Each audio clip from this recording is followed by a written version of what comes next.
Let's fill out the North Dakota dirt bike bill of sale together. And do it in a way that holds up when it's time to register the dirt bike and transfer the title.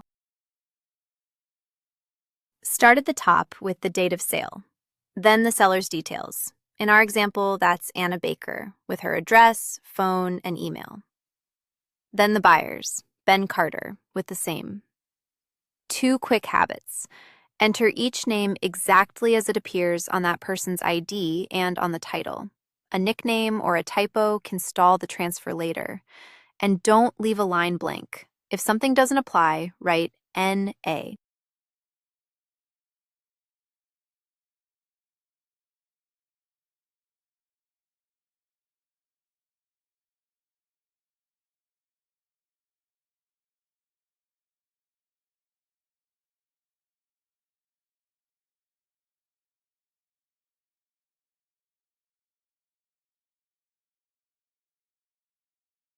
Next, describe the dirt bike, the make and model, the year, and the color. Then the VIN. Type the VIN exactly as it appears on the title or the dirt bike. A single wrong character can hold up the transfer. Then the odometer reading. Write the exact number, not a rounded guess. Now the purchase date and the sale price, in our example, $8,500, paid all at once, by check, with taxes included. Write the real price. Lowballing it to shave the sales tax can come back as back taxes and penalties, and it leaves the buyer with weaker proof of what they actually paid. Now the signatures.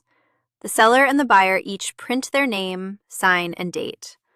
This form also has witness lines and a notary block. Use them only if your state requires it, or add a witness for extra proof. Then make 2 copies. Each side keeps a signed one. Today we're walking you through what you'll need for a dirt bike bill of sale in this state.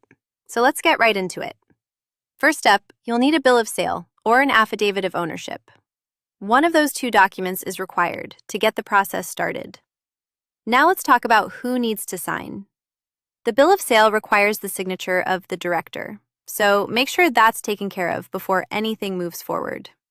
On top of that, a notary needs to be involved, and they'll need to affix their notary stamp to the document. So plan ahead and have that arranged. When it comes to information on the bill of sale, you'll need to include the seller's name, residence, and mailing address, the buyer's legal name. Remember, this is general information, not legal or tax advice.